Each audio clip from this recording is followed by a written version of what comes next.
बाकी ठीक था। स्टार्ट करते हैं। ठीक है, कोऑर्डिनेट को पहले समझ लीजिए, जिन्होंने पढ़ रखा है उनको कोई दिक्कत नहीं है। जैसे ये बताए थे हाइपोटेन्यूस, ये एंगल थीटा और ये परपेंडिकुलर और बेस। ठीक है, तो इसमें साइन क्या रहेगा? साइन क्या होगा? पॉजिटिव होगा। कॉस क्या होगा? पॉजिटिव। Tan positive. ठीक है, इसका रीजन आपको पता है? रीजन पता है ना? साइन क्या होगा? साइन होगा परपेंडिकुलर बाय हाइपोटेन्यूस। कॉस क्या होगा? Base by hypotenuse. टेन होगा बेस। इसमें सब पॉजिटिव हैं, लेकिन सेकंड क्वाड्रेंट में आएंगे तो यहां पर ये बेस जो है ये नेगेटिव हो जाएगा। हाइपोटेन्यूस तो कभी नेगेटिव होगा नहीं, परपेंडिकुलर इसमें नेगेटिव होगा नहीं, जिस कारण से साइन पे कोई असर नहीं पड़ेगा। साइन क्या रहेगा? पॉजिटिव, क्योंकि परपेंडिकुलर बाय हाइपोटेन्यूस है, ये तो पॉजिटिव है। कॉस नेगेटिव हो जाएगा। इसका मेन रीजन क्या है? क्योंकि ये बेस पे डिपेंड करता है, तो माइनस बी बाई एच होगा। ठीक, टैन क्या होगा? नेगेटिव होगा, क्योंकि पी तो पॉजिटिव है लेकिन, तो माइनस पी बाई बी, ऐसा लिख सकते हैं ना। अब आइए थर्ड क्वाड्रेंट में, यहां इसमें हम एंगल थीटा ले रहे हैं, और इस थीटा होने के कारण ये एंगल क्या कहलाएगा? अल्फा कहलाएगा। ठीक, थर्ड क्वाड्रेंट में आइए, तो थर्ड क्वाड्रेंट में क्या नेगेटिव होगा? बी नेगेटिव होगा और पी भी नेगेटिव होगा। इसीलिए साइन की बात करें तो साइन नेगेटिव होगा। रीजन क्या है? Minus P by H. Cos negative होगा। रीजन क्या है? Minus B by H. Tan positive. क्या रीजन है? Minus P by minus B, यानी पी बाई बी, इसलिए ये पॉजिटिव हो जाएगा। फोर्थ क्वाड्रेंट में आइए, ये एंगल को मान लेते हैं, ये एंगल को हम थीटा कह रहे हैं, तो इसमें बीटा मान लेते हैं, इसको बीटा मान लेते हैं हम लोग। ठीक है, तो बीटा बराबर क्या होगा यहाँ? इसके लिए यदि हम इसको थीटा ले रहे हैं, तो इसको थीटा ले रहे हैं तो 180 प्लस थीटा होगा। बोलिए, 180 प्लस थीटा होगा बीटा, तो इसके लिए आ जाएगा। अब यहां पर लेके चले हम, इसके लिए लेके चले, तो यहां पर तो बी पॉजिटिव है लेकिन पी क्या होगा? नेगेटिव है। एच पॉजिटिव रहेगा।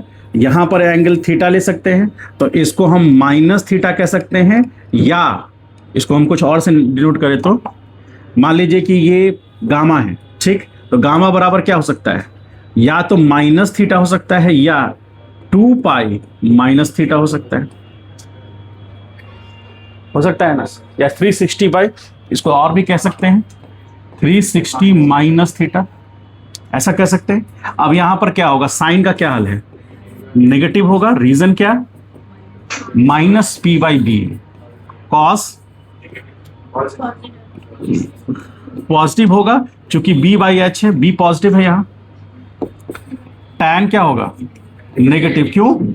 P by B. पी क्या है? समझ में आ गया? अब आपके पास एक फॉर्मूला है, फॉर्मूला हम लिखा रहे हैं, ध्यान से समझिएगा। ये तो समझ में आ गया। चलिए एक और पॉइंट देखिए। पहला फॉर्मूला, कुछ इंपॉर्टेंट फॉर्मूला है। साइन ए प्लस बी, जैसे अपना नाम याद है उसी तरह इसको भी याद कर लीजिए। साइन ए, कोई बोलेगा? Sine A into cos B होता है ये, cos B plus sine B into, ये 10th क्लास में पढ़ना था, नहीं पढ़ना था? एडवांस मैथ कोई लिए थे? कोई नहीं लिया था एडवांस मैथ? हाँ, हम लोग के समय में एडवांस मैथ कहा जाता था, अभी भी हो सकता है स्टैंडर्ड मैथ कहा जाता हो। नहीं पढ़ना है सर, बहुत कुछ कट ऑफ हो गया था आपके टाइम से। कुछ ऐड भी तो हुआ होगा। नहीं सर, ऐड नहीं हुआ सर। चलिए कोई बात नहीं।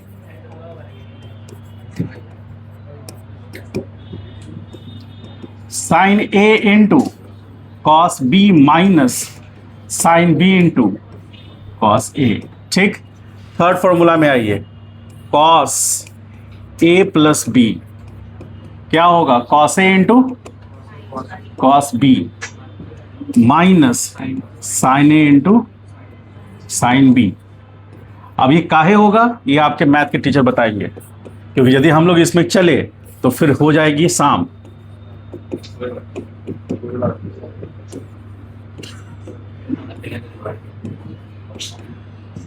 जुगाड़ क्या होता है?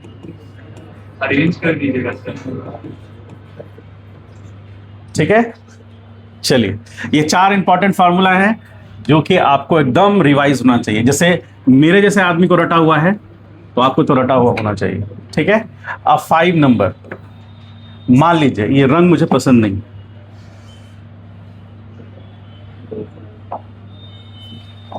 मान लीजिए लेट, थोड़ा देर के लिए मान लेते हैं कि a is equal to b है। a और b है क्या? एंगल्स हैं। ठीक है, तुम लिखो मत, रुक जाओ अभी। ठीक है, आराम से लिखने का समय मिलेगा, लिखिएगा पूरा। तो a और b क्या है? एंगल्स हैं। मान लीजिए दोनों एंगल बराबर हो जाएं, a भी एंगल है और b भी एंगल है। तो जैसे हम लोग अभी थोड़ा देर पहले पढ़े थे ना, एक समस्या आ रही थी ना 180, जैसे मान लीजिए ये कलर ठीक से दिख रहा है आप लोग को? सर ग्रीन ही कर दीजिए। नहीं, ग्रीन नहीं, व्हाइट ही कर देते हैं। येलो येलो डर्टी फैलो।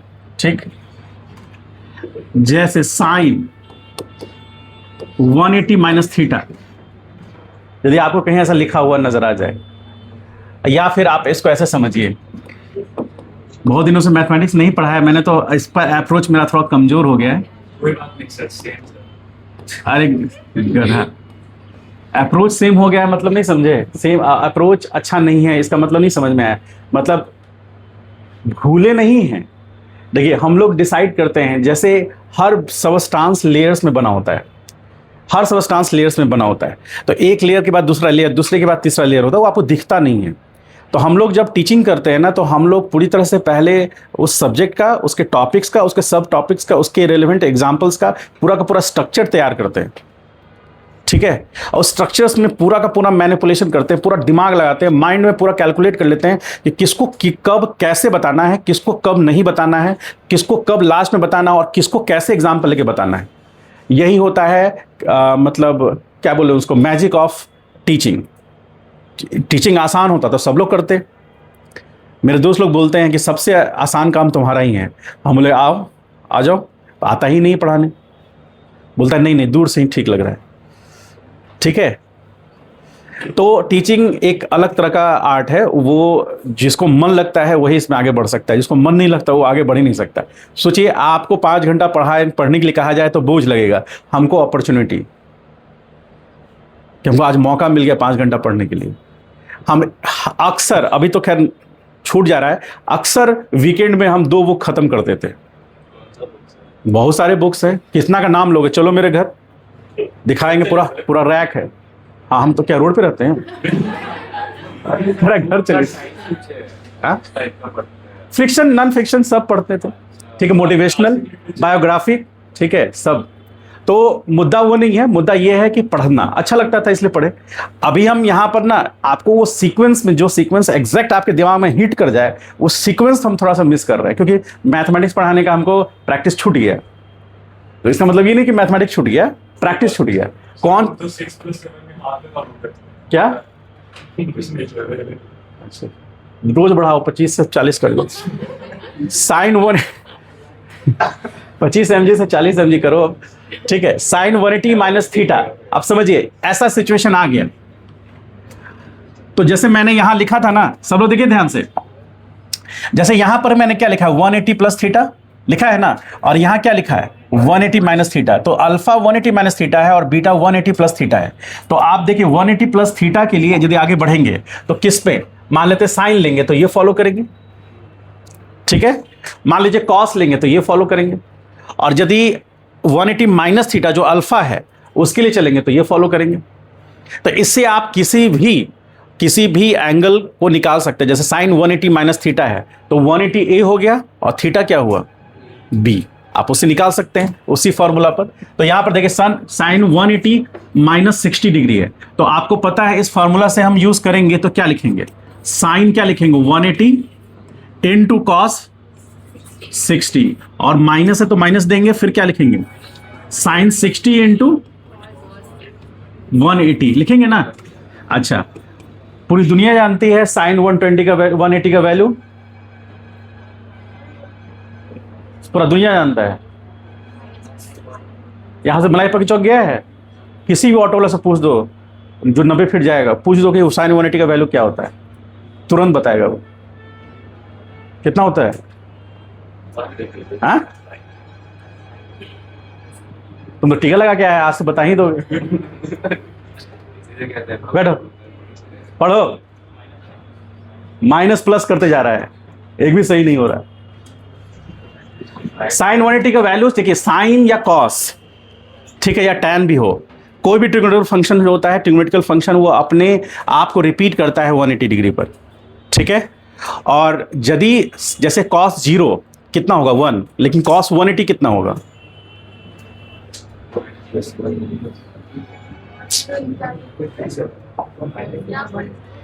अरे 180 कहां आ जाएगा, यहां पे आएगा। तो इसके ऊपर कॉस पॉजिटिव है या नेगेटिव, इसके नीचे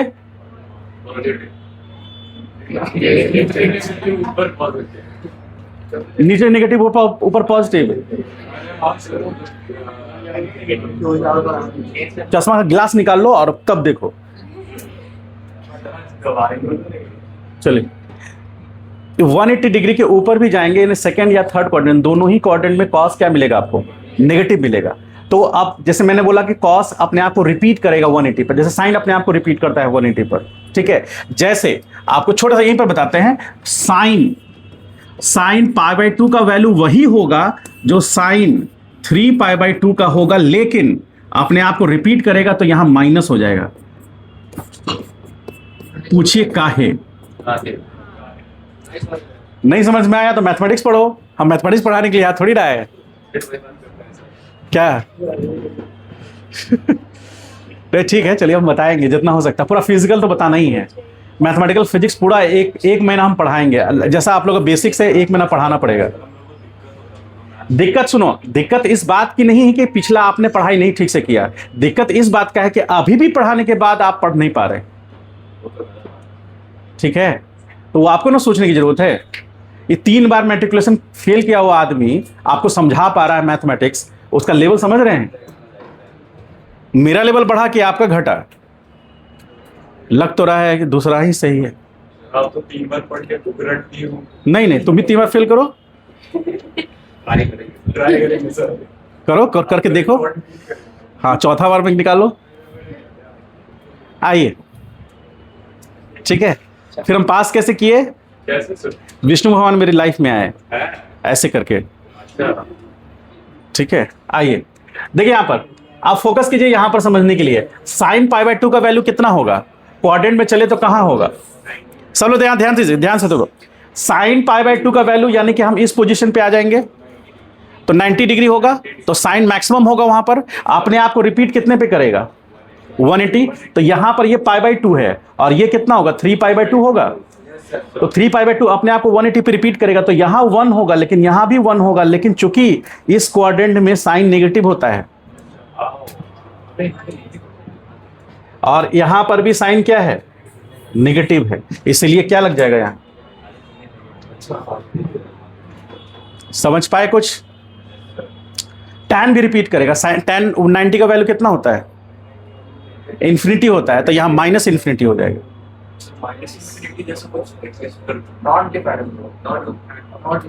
नॉट डिफाइंड भी कह सकते हैं, लेकिन मैथमेटिकल टर्म में हम उसको इतना बड़ा वैल्यू बोलते हैं जैसे कि उसमें कुछ भी ऐड या सब्ट्रैक्ट करने से कोई फर्क नहीं पड़ता है। जैसे समुद्र का पानी है, उसमें से एक बकेट चोरी कर लीजिए तो लेवल 3 सेंटीमीटर नीचे चला जाएगा। आप निश्चिंत रहिए, आप चोरी कीजिए, किसी को कोई फर्क नहीं पड़ेगा, कोई आपसे कुछ नहीं मांगेगा। जाइए गंगा नदी, ऐसे ऐसे देखिए, एक बकेट पानी निकाल लीजिए। एक बात कह रहे हैं लॉजिकली, मुद्दा से भटकाओ मत, सुनो ये, तो आपको कोई फर्क नहीं पड़ेगा, कोई फर्क पड़ेगा, और आपके आसपास वाला बोलेगा पानी निकाल रहा है, घर में पानी नहीं है क्या, ऐसे बोलेगा वो। इसका मतलब है कि किसी को कोई फर्क नहीं पड़ रहा है, यानी कि इतना अमाउंट है वो वैल्यू, उसमें से आप प्लस माइनस कुछ करेंगे भी ना, एक सिग्निफिकेंट वैल्यू भी प्लस माइनस करेंगे तो कोई फर्क नहीं पड़ेगा। कहने का मतलब ये, तो वो वैल्यू हो गया। तो आप 90 पे इनफाइनाइट जा रहे हैं तो 180 अब टर्न करेगा वो तो भी माइनस इन्फिनिटी होगा वो। तो माइनस इन्फिनिटी प्लस इन्फिनिटी कहने का मतलब नंबर सिस्टम में यदि बात करें तो माइनस इन्फिनिटी मतलब -1 -2 -3 ऐसे करते गए इन्फिनिटी तक, और यदि प्लस में गए तो प्लस इन्फिनिटी गए। ठीक है, उसका मीनिंग तो यही है नंबर सिस्टम पर। अब यहां पर हमको यह समझना है, ये जो हम क्लू बताए हैं, इस क्लू से क्या समझ में आ रहा है कि आप कैसे भी वैल्यू को 180 माइनस थीटा कुछ भी रहे, 180 माइनस 15 डिग्री भी रहेगा तो आप 180 माइनस 15 मतलब कितना हो गया, 165 का भी वैल्यू आप एग्जैक्ट निकाल सकते हैं।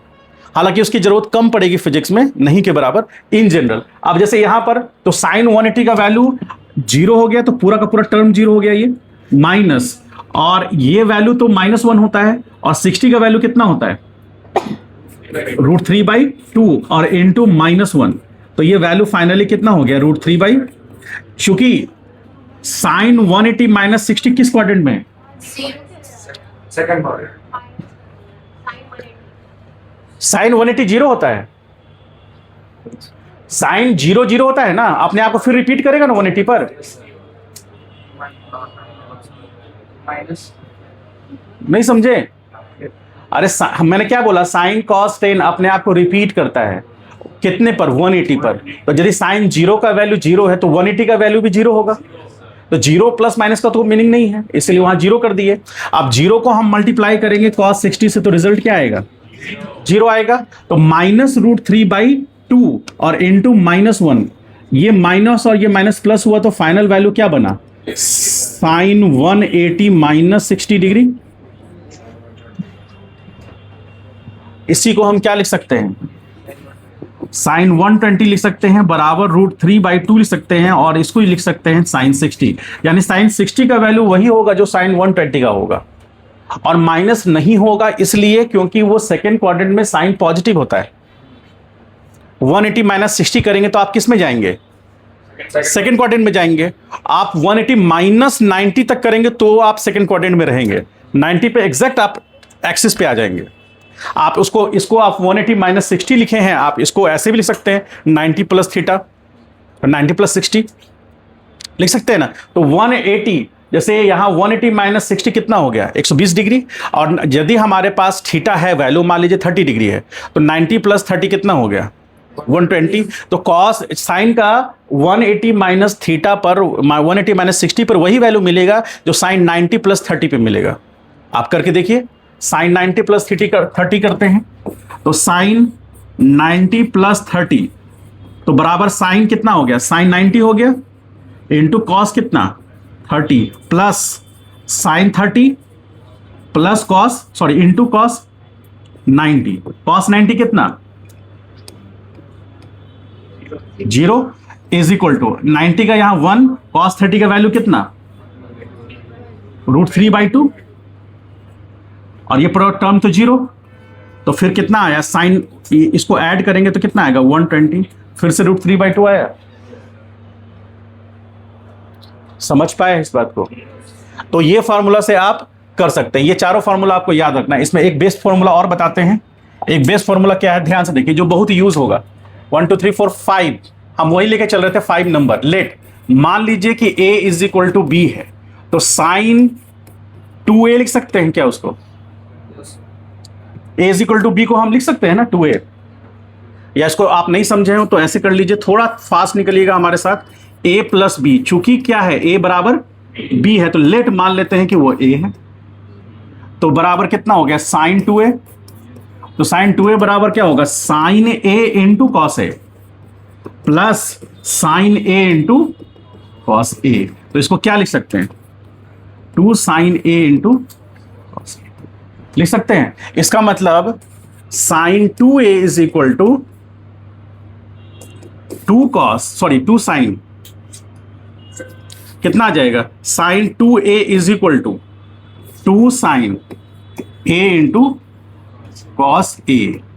ये भी एक फॉर्मूला है, इसको 5 नंबर में कह लीजिए आप, ठीक है।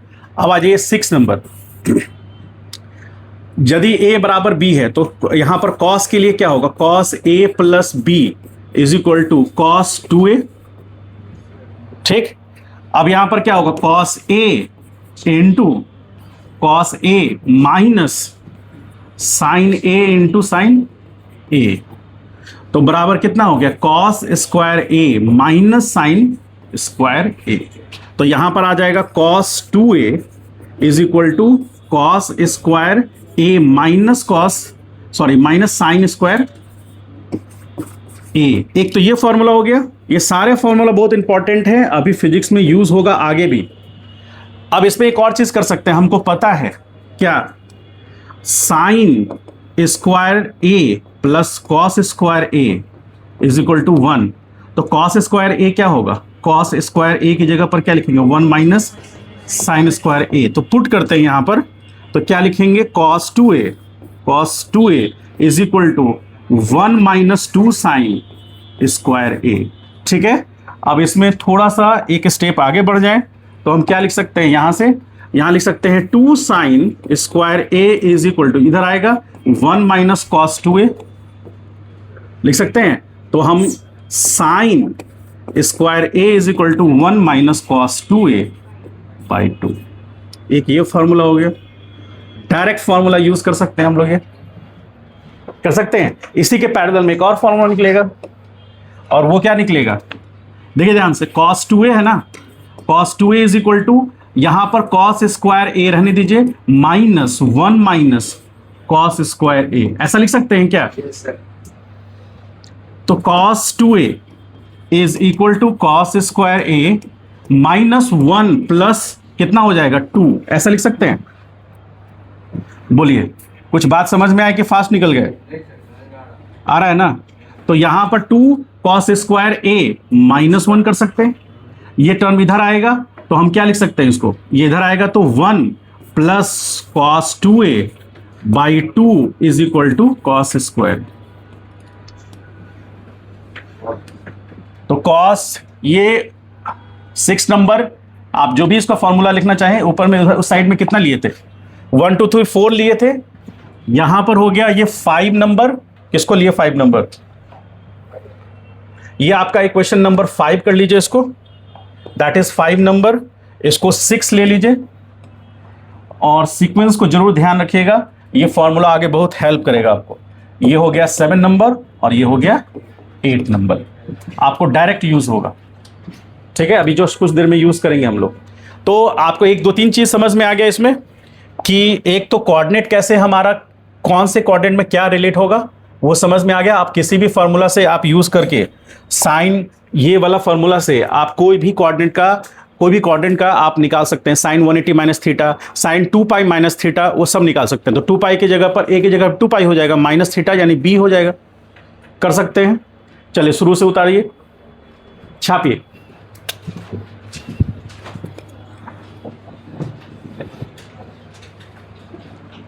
नहीं समझ में आया हो और यदि मैथ हो तो मैथ वाले सर से पूछिएगा और अच्छे से डिटेल में। अभी तक तो ये बताएं, ये समझ में आ रहा है। डायरेक्शन तो अभी हम लोग निकालेंगे। जैसे क्या कह रहा है, 2 फोर्सेज, सब लोग ध्यान से देखिए या वॉच कीजिए। 2 फोर्सेज हैविंग इक्वल मैग्नीट्यूड, मतलब 2 फोर्सेज हैं जिनका मैग्नीट्यूड क्या है। तो हमने मान लिया F1 F2 2 फोर्सेज हैं, जहां पर where mod of F1 is equal to mod of F2, और वो कितना है 5 न्यूटन, लिख सकते हैं ना ऐसे। तो अब हम जो फॉर्मूला हम लोग क्या किए, हम लोग रिजल्टेंट फोर्स निकाल रहे हैं, तो रिजल्टेंट फोर्स को ऐसे लिख सकते हैं F1 प्लस F2 जो रिजल्टेंट फोर्स बनेगा। तो रिजल्टेंट फोर्स F0 का मैग्नीट्यूड क्या होगा, रूट अंडर F1 का स्क्वायर प्लस F2 का square plus 2 F1 F2 cos theta. तो थीटा कितना है 120 दिया हुआ है उनके बीच का एंगल। ठीक है, तो F0 is equal to root under, पता है F1 कितना है 5 स्क्वायर प्लस cos 120 का वैल्यू माइनस 1/2। तो ये 2 से कैंसिल आउट हुआ, तो यहां आ गया कितना, ये 25 प्लस 25, और यहां पर ये कितना माइनस 25 होगा। तो फाइनली F0 बराबर क्या आया 5 न्यूटन। इसका मतलब रिजल्टेंट फोर्स का मैग्नीट्यूड उन दोनों फोर्सेस के मैग्नीट्यूड के बराबर था।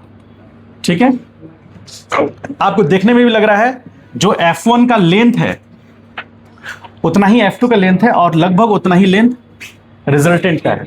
देखने से लग रहा है। तो F0, ध्यान से देखिए, F0 is equal to F1 plus F2, ऐसे लिख सकते हैं, लिख सकते हैं ऐसे। कहां देख रहा है जी तुम? ध्यान से देखो यहां। तो अब रिजल्टेंट वेक्टर का हमको डायरेक्शन निकालना है। मैग्नीट्यूड तो निकल गया, तो डायरेक्शन के लिए हमारे पास फॉर्मूला है tan अल्फा बराबर b sine by a plus b cos theta. इसमें a और b कौन कौन है?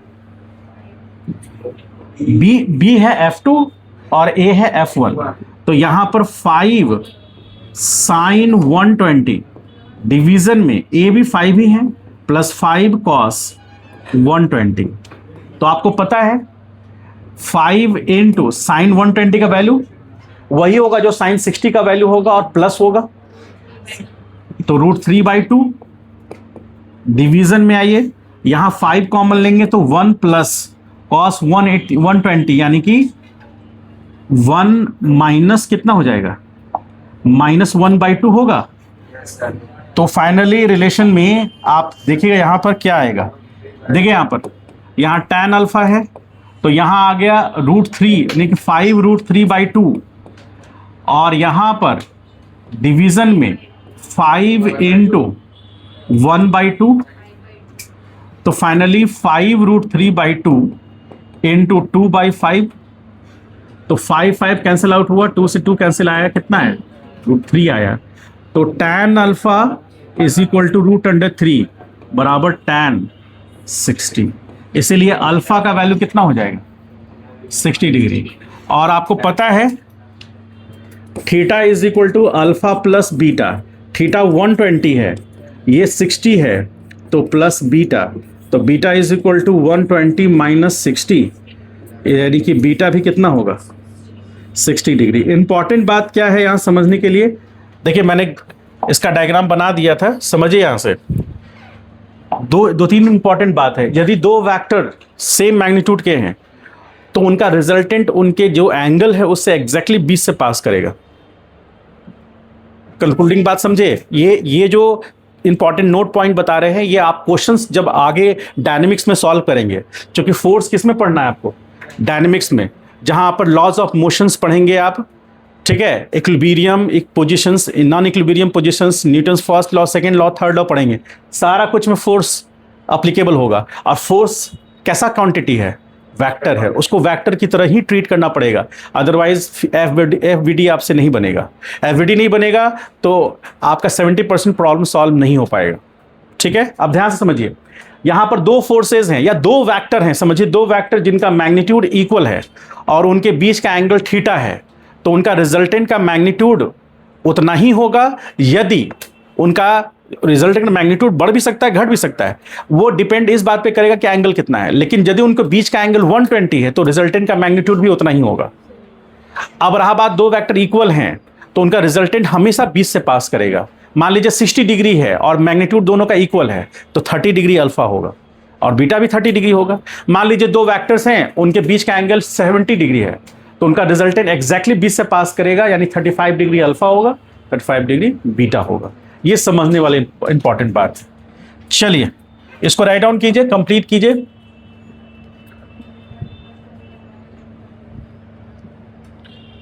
ठीक है, इसके बाद नोट पॉइंट लिखाते हैं। चलिए इसको ड्रॉ कीजिए, जिनसे नहीं सॉल्व हुआ देख लीजिए, यहां नोट करके लिखते हैं।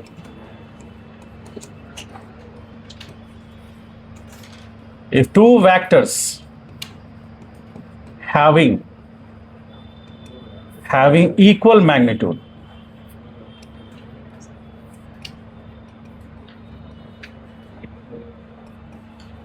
then its resultant vector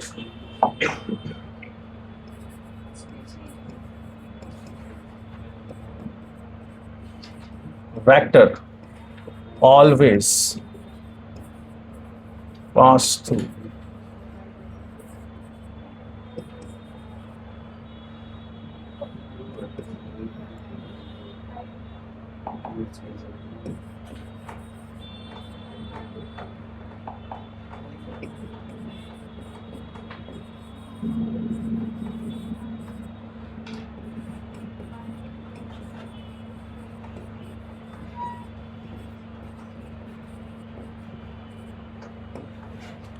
चलिए,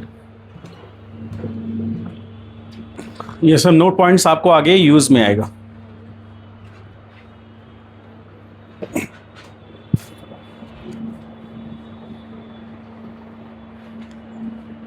ठीक है, अभी थोड़ा देर पढ़ सकते हैं। चलिए,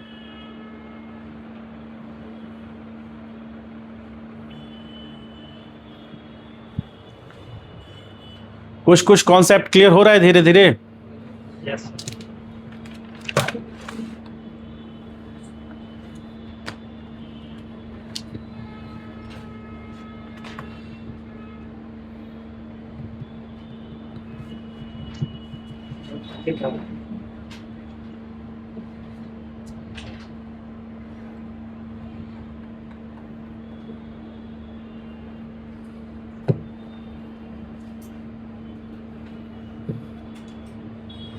नेक्स्ट क्वेश्चन लिखिए,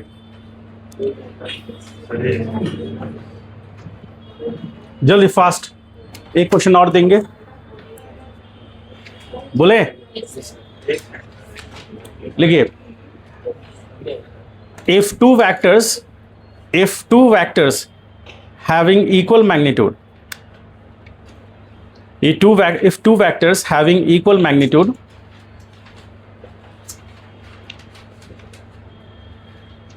magnitude are added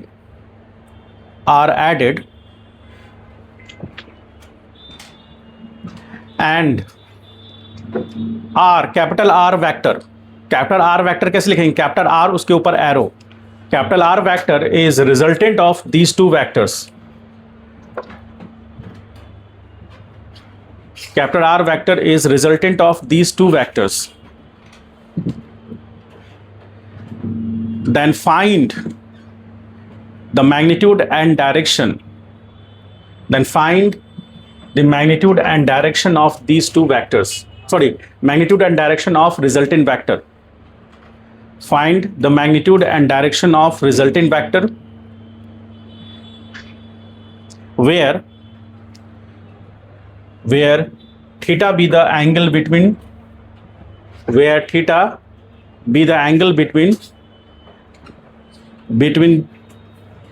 these two vectors, where theta be the angle between these two vectors. चले आगे।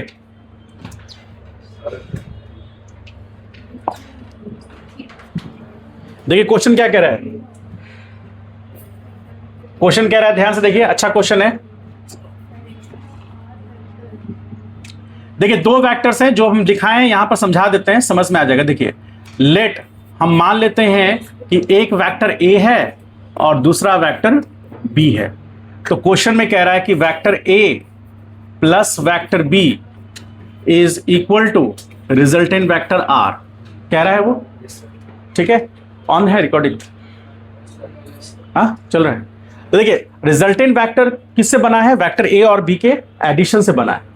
अब यहां पर क्या है, इसमें और बातें क्या कह रहा है? वेक्टर ए का मैग्नीट्यूड बराबर है वेक्टर बी के मैग्नीट्यूड के बराबर। ठीक है, तो हम मान लेते हैं उसे ए थोड़े के लिए, और थीटा क्या है? Angle between these two vector A and vector B. ठीक है, तो यहां डायग्राम बनाते हैं, सब लोग ध्यान से देखिए। यहां पर अभी यहां पर डायग्राम में ध्यान देने वाली बात है कि ये वेक्टर ए है, ठीक, और मान लेते हैं कि ये वेक्टर बी है। कंडीशन क्या है कि दोनों वेक्टर्स के मैग्नीट्यूड क्या है? सेम है। तो अब ये बी वेक्टर है और ये एंगल थीटा है। ठीक, अब इनका जो रिजल्टेंट है उसकी खासियत क्या है कि रिजल्टेंट वेक्टर एग्जैक्टली बी से पास करेगा कि नहीं, हमें देखना है। कहां से पास करेगा, क्या रिजल्टेंट का मैग्नीट्यूड और डायरेक्शन होगा, वो हमें देखना है। तो ठीक है, ये वेक्टर और ये वेक्टर, तो हमें इसको भी हम बी वेक्टर बोल सकते हैं और इसे भी ए वेक्टर बोल सकते हैं। और यहां से मान लीजिए कि ये कॉमन टेल पॉइंट से पास करेगा, तो हम ये रिजल्टेंट वेक्टर ले सकते हैं ऐसे। ठीक है, हम इसको मान सकते हैं R vector is equal to vector A plus vector B. अब ये अल्फा होगा और ये बीटा होगा। ठीक है, अब आइए, तो इतना ही क्वेश्चन में कहा है, अब रिजल्टेंट वेक्टर का मैग्नीट्यूड और डायरेक्शन निकालना है। तो हमें पता है कि r is equal to root under A square, ध्यान से देखिएगा कैसे एक्सप्रेशन आएगा इसमें, B square plus 2ab cos theta, ठीक है। r is equal to root under, अब चूंकि a का मैग्नीट्यूड और b का मैग्नीट्यूड बराबर है, इसलिए यहां a square plus 2a square cos theta लिख सकते हैं। तो रिजल्टेंट r का मैग्नीट्यूड बराबर रूट अंडर, यहां पर 2a स्क्वायर कॉमन ले सकते हैं, तो 1 प्लस कॉस थीटा आएगा ना। तो यहां तक तो कोई दिक्कत नहीं हमें। तो यहां पर ये जो रिलेशन आया है, याद कीजिए आज से 3000 साल पहले,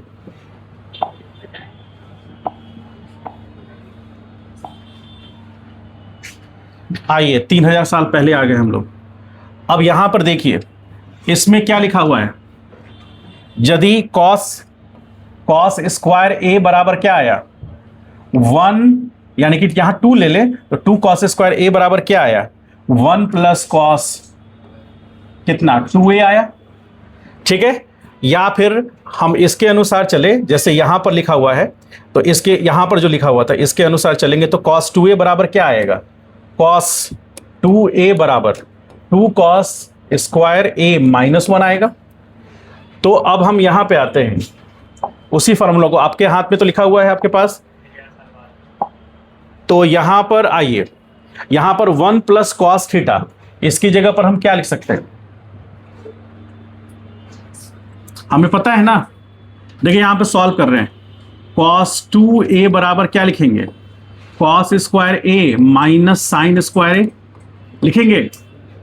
तो अब यहां कॉस 2a बराबर यहां पर लिखेंगे कॉस स्क्वायर a माइनस 1, और ये प्लस कितना हो जाएगा कॉस स्क्वायर a, ऐसा लिख सकते हैं।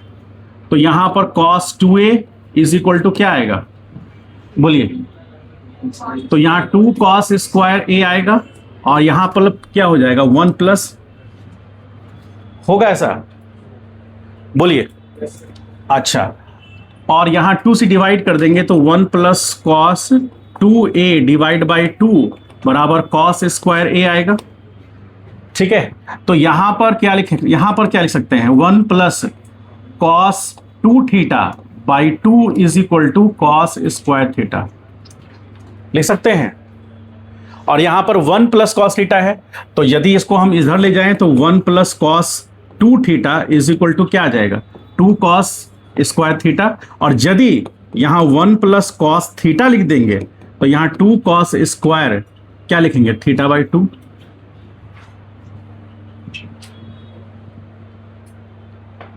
क्या ये ठीक है? Yes sir. तो हमें इससे मतलब है, कर क्या रहा है, ये फिजिक्स पढ़ा रहा है या मैथ? तो वहां से हम क्या लाएंगे 1 प्लस कॉस थीटा है ना, तो वहां पर यहां पर 1 प्लस कॉस थीटा की जगह पर क्या पुट कर सकते हैं, हाँ। तो इससे क्या फायदा होगा, आखिर ये ऐसा क्यों कर रहा है, तो इसके पीछे एक बहुत बड़ी कहानी है। 2a स्क्वायर अब यहां पुट करेंगे into 2 cos square theta by 2, तो यहां से ही क्या हो जाएगा r is equal to root under, सब लोग ध्यान से देखिए, यहां से एक एक्सप्रेशन निकलेगा, तो यहां 4a square cos square theta by 2, सारे वैल्यूज जो है स्क्वायर में है, कितनी अच्छी बात है, सारे वैल्यूज किस में है, तो यहां r इज इक्वल टू क्या लिखेंगे 2a कॉस थीटा बाई,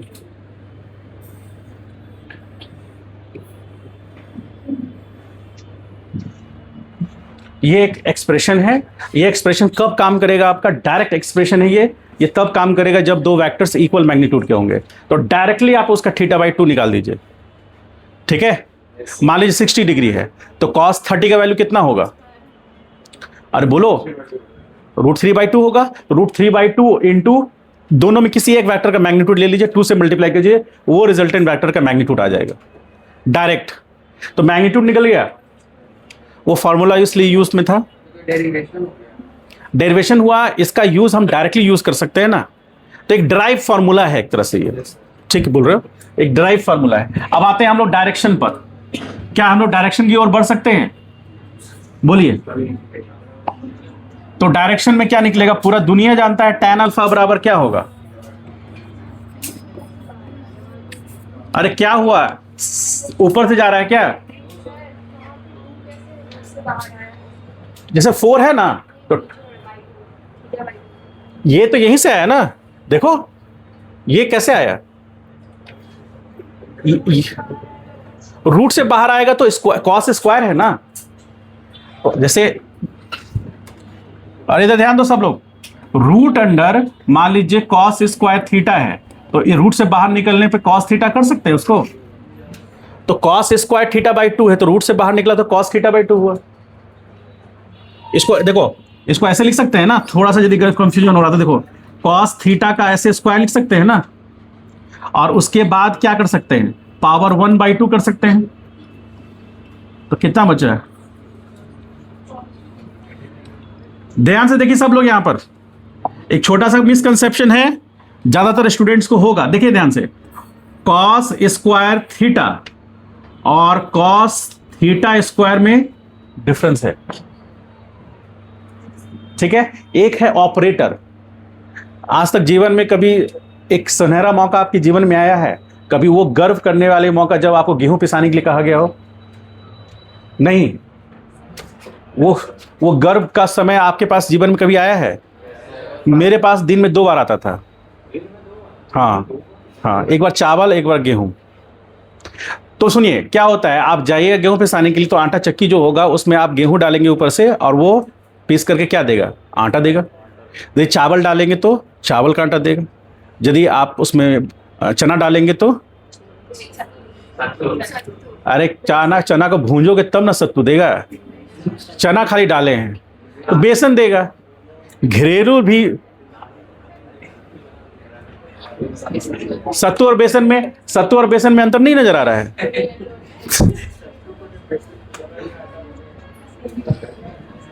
आइए ध्यान से देखिए यहां सब लोग, कॉस स्क्वायर थीटा मतलब ऑपरेटर के ऊपर पावर है।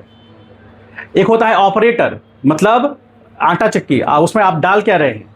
वैल्यू। तो वैल्यू डाल रहे हैं मतलब आप गेहूं डाल रहे हैं, चावल डाल रहे हैं, आप चना डाल रहे हैं, उसमें आप मसूरी डाल रहे हैं, क्या डाल रहे हैं, वो सारा चीज उस पर डिपेंड करता है, उसके अकॉर्डिंग वो आउटपुट देगा।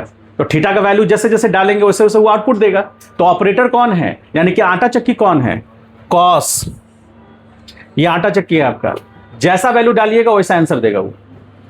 वो ऑपरेटर है, वो ऑपरेट करके काम करके देगा, ठीक है। तो अब हम यहां पर क्या डाले, हमने यहां थीटा डाला, लेकिन यहां पर क्या डाल दिया? थीटा स्क्वायर डाल दिया। तो यहां ऑपरेटर पे स्क्वायर है और यहां उसके वैल्यू पे स्क्वायर है। तो यहां ये वैल्यू कभी भी इस पूरे के ऑपरेटर का स्क्वायर नहीं हो सकता। इसका वैल्यू हम ऐसे नहीं लिख सकते, कॉस थीटा का स्क्वायर। बाप रे, अनर्थ हो जाएगा, समझे। मेरे गुरुजी रहेंगे ना, तो मेरे गुरुजी की भाषा में कहें तो वो बबूल की जो छड़ी है ना, उससे पूरा चमड़ी लाल कर देंगे यदि ऐसे लिख दिए। तो वो मौका भी नहीं देते हैं कि पहला बार गलती हुआ है, नहीं, ठीक है। ऐसे को ऐसे नहीं लिख सकते हैं, ये अलग है, वो अलग है। हाँ, इसको हम लिख सकते हैं कॉस थीटा का स्क्वायर, आराम से लिखिए, समझ गए। तो यहां पर क्या हुआ, देखिए ध्यान से सब लोग, यहां पर कॉस स्क्वायर थीटा है ना, तो अब यहां पर कॉस स्क्वायर लगा हुआ है, यहां कॉस स्क्वायर है, तो स्क्वायर का तो हम रूट निकाल सकते हैं ना। तो फाइनली क्या आएगा? 2 cos थीटा बाई 2 आएगा। ये डायरेक्ट फार्मूला है। अब आते हैं डायरेक्शन पर। सब लोग ध्यान से देखिए, यहां डायरेक्शन, तुम क्या कर रही हो जी? ग्रेविटेशनल फोर्स चेक कर रही हो उसका। तो देखिए यहां पर, चलिए आइए ध्यान से देखिए, डायरेक्शन पे बात करेंगे। तो डायरेक्शन में tan अल्फा, चूंकि वेक्टर बिना डायरेक्शन के डिफाइन नहीं हो सकता है, ठीक है। तो tan अल्फा बराबर बी साइन, ध्यान से देखिए, बी साइन थीटा अपॉन ए प्लस बी कॉस थीटा, ठीक है। तो मेरे साथ सफर करिए और देखिए बी कितना है? ए कितना है? A sine theta A plus A, sine theta upon 1 plus cos theta. एक बच्चा एकदम पागल हो गया, बोला सर ए कहां उड़ा दिए? ऐसे एकदम पूरा सर एक कहाँ उड़ा दिए, मतलब यहीं पर है, उड़ गया। अरे ये काम डाल दिया। थोड़ा ऐसे पागल जैसा करो ना, तब पागल। सर ये काम डाल दिया सर, ये काम। ठीक है, दवाई आइए, अब यहाँ आइए, देखिए यहाँ पर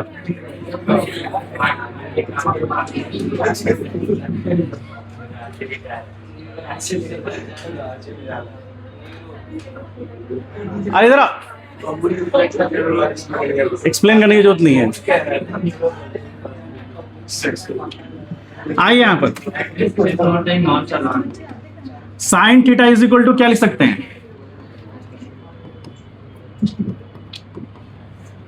ऐसा लिख सकते हैं क्या? पलटिए पलटिए पेज को, लिख सकते हैं ऐसा? ठीक, यहां जो भी एंगल होगा उसका आधा यहां लिख सकते हैं, बताए थे? याद है? आइए अब यहां पर देखिए 1 प्लस कॉस थीटा बराबर क्या बताए हैं?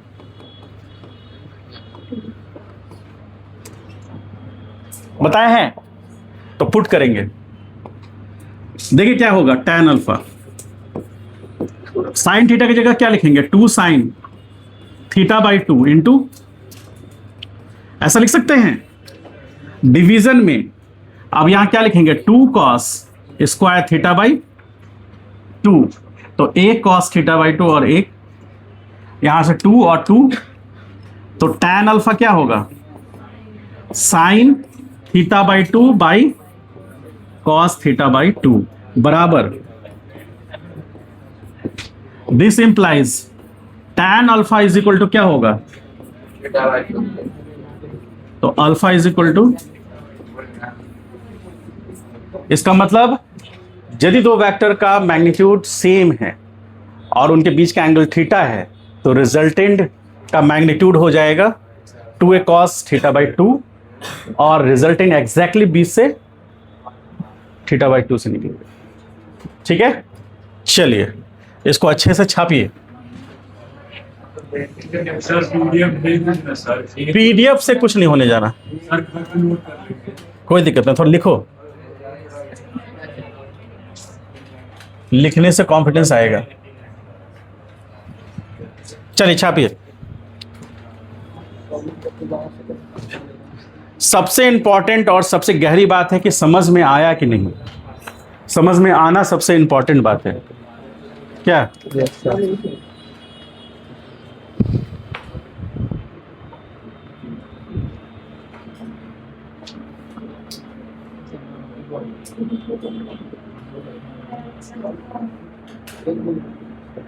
फिजिक्स के लिए मैथमेटिक्स पढ़ना जरूरी है। वो पढ़ने से और अच्छा